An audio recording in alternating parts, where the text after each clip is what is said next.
Morning बच्चों, class 12 chapter 4 रासायनिक पद्धति।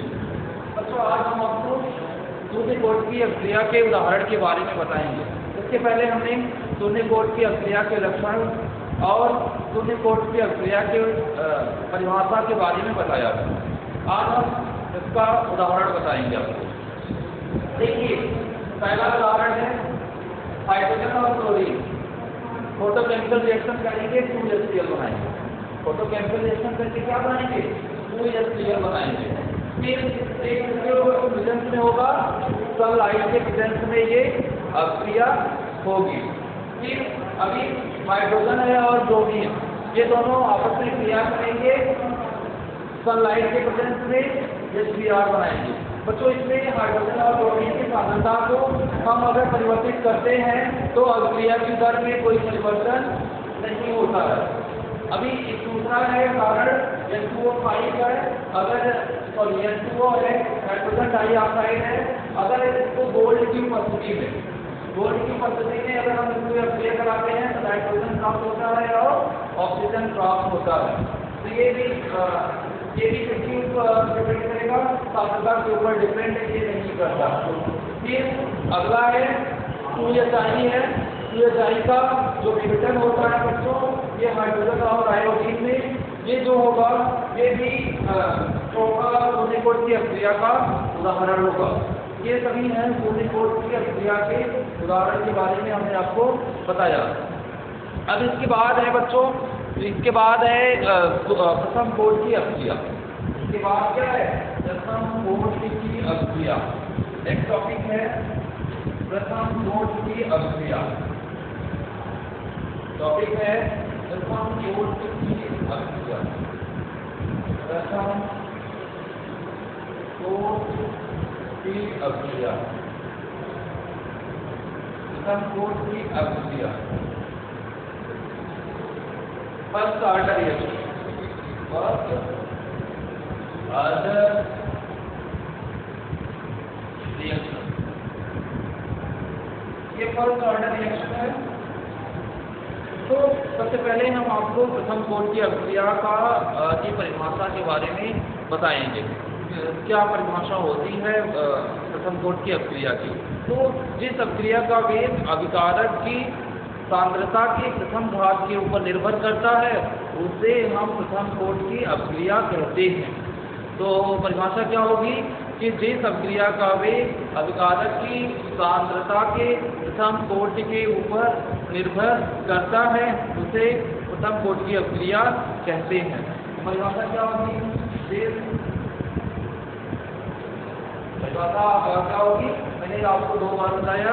जिस अभिक्रिया का वेग अभिक्रिया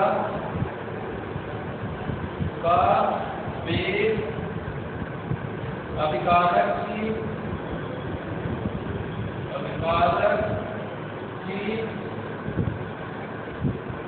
जिस अभिक्रिया का वेग अभिकारक की सांद्रता की अभिकारक की सांद्रता की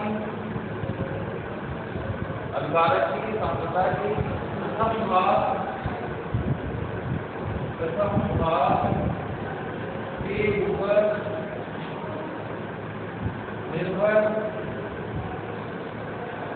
भाग के ऊपर निर्भर करती है प्रथम कोट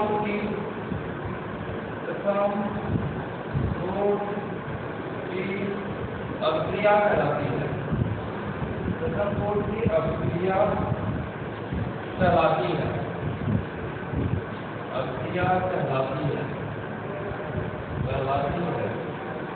तो परिभाषा क्या हो गया कि जिस अभिक्रिया का वेग अभिकारक की सांद्रता की प्रथम भाग के ऊपर निर्भर करता है प्रथम कोट की अभिक्रिया कहलाता है। अर्थात जो प्रथम कोट की अभिक्रिया होती है ये सांद्रता की अभिकारक की सांद्रता के ऊपर निर्भर करती है।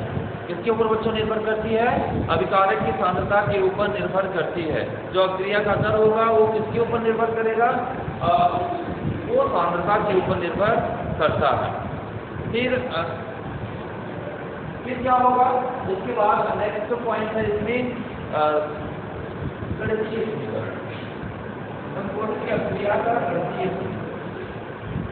नेक्स्ट पॉइंट है प्रथम कोटि की अभिक्रिया का गणितीय समीकरण।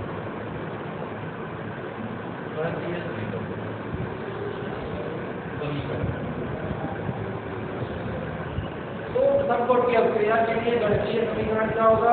आप जानते हैं बच्चों कि मान लेते हैं एक कोई अभिकारक, मान लेते हैं कि एक कोई अभिकारक है और ये उसका उत्पाद बन गया। इसमें कहा गया है कि जो प्रथम कोटि की अभिक्रिया होती है वो अभिकारक की सांद्रता पर निर्भर करती है। मान लेते हैं T=0, अर्थात अभी अभिक्रिया शुरू नहीं है, अभी अभिक्रिया शुरू नहीं है, T=0, तो अभिकारक की सांद्रता 1 होगी, उत्पाद की सांद्रता क्या होगी? 0 होगी। उत्पाद की सांद्रता क्या होगी? 0 होगी। मान लेते हैं T समय के बाद, यानी कि आफ्टर T टाइम क्या होगा? अभिकारक जो होगा वो थोड़ा सा उत्पाद में परिवर्तित होगा, वो या उत्पाद में परिवर्तित होगा, या उत्पाद में परिवर्तित होगा, तो अभिकारक कितना बचा? A minus Z। अभिकारक कितना बचेगा? A माइनस Z बचा। उत्पाद कितना हो गया? F हो गया। तो अब अभिक्रिया का वेग क्या होगा? dx/dt बराबर हो जाएगा, dx/dt बराबर क्या हो जाएगा? a minus x। क्यों a माइनस x होगा? क्योंकि बताया क्या कि जो प्रथम कोटि की अभिक्रिया होती है वो अभिकारक की सांद्रता, देख रहे हैं अभिकारक की सांद्रता, अभिकारक की सांद्रता के प्रथम भाग के समानुपाती होता है, उसके प्रथम भाग के ऊपर निर्भर करता है। तो इसलिए क्या हो जाएगा? अभिक्रिया की दर जो हो जाएगी वो a माइनस x के प्रथम भाग के समानुपाती है। यहाँ पर एक स्थिरांक लगा लेते हैं। ये क्या है यहाँ पर? जहाँ के क्या है? स्थिरांक, जहाँ के स्थिरांक है, जहाँ के क्या है? स्थिरांक है। अब इसके आगे बच्चों हम क्या करेंगे? dt को इधर कर लेते हैं और a माइनस x को इधर कर लेते हैं। तो क्या करेंगे?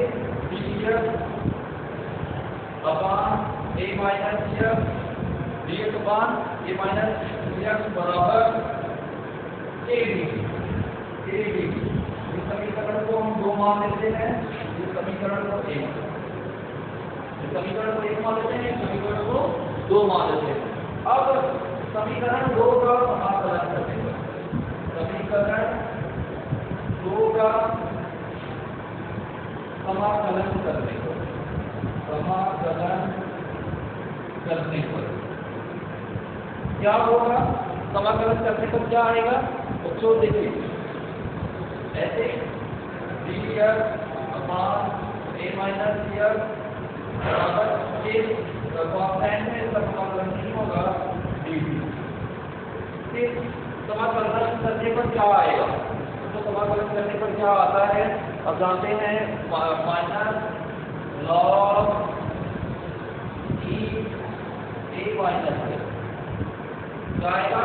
Minus log a minus x minus x करेगा बराबर a का समाकलन नहीं होगा। फिर dt का समाकलन करते हैं तो क्या आता है? t plus capital C। तो ये कैपिटल C है क्या? C समाकलन स्थिरांक है। जहाँ पर कैपिटल C क्या है? समाकलन स्थिरांक है। यहाँ पर C क्या है? समाकलन स्थिरांक है। यहाँ पर क्या लिखेंगे? जहाँ समाकलन स्थिरांक क्या है? समाकलन स्थिरांक है, इसे समीकरण 3 मान लेंगे। क्या मान लेंगे? समीकरण 3 मान लेंगे। बच्चों अब मान लेते हैं यदि t बराबर 0 हो जाए, ये क्या हो जाए? t बराबर 0 हो जाए और क्या हो जाए? x बराबर 0 हो जाए और t बराबर 0 हो जाए तो क्या होगा बच्चों? तो होगा t बराबर हो जाएगा, आप 0 रख देंगे समीकरण में, 0 रख देंगे तो क्या हो जाएगा बच्चों? आएगा क्या? t बराबर हो जाएगा, t बराबर माइनस लॉग e a क्या हो जाएगा? टी बराबर हो जाएगा माइनस लॉग ई ए इसका वैल्यू आ जाएगा।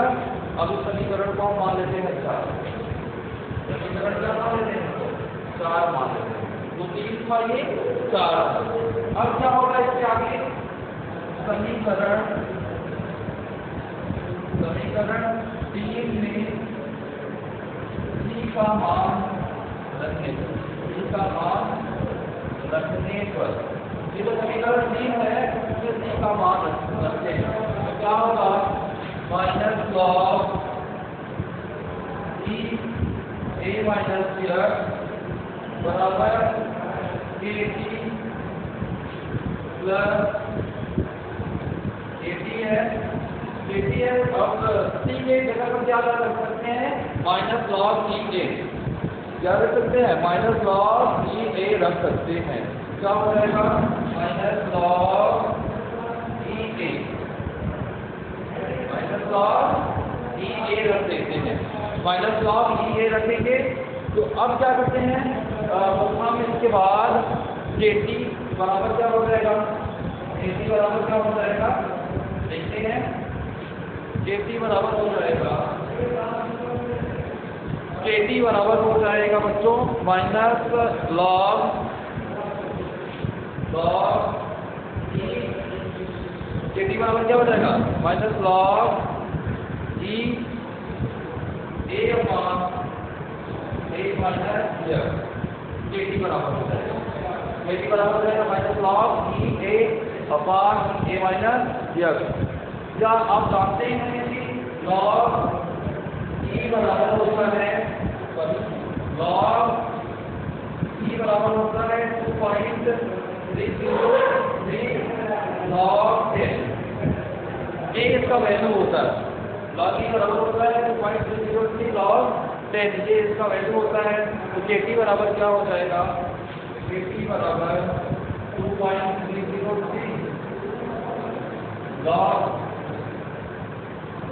10 ए अपॉन ए माइनस, याद लिख सकते हैं के बराबर 2.303 अपॉन 3 लॉग 10 ए अपॉन ए माइनस ये हो जाएगा क्रिया के लिए वेग समीकरण। ये क्या हो जाएगा ट्रांसपोर्ट की अभिक्रिया के लिए वेग समीकरण हो जाएगा।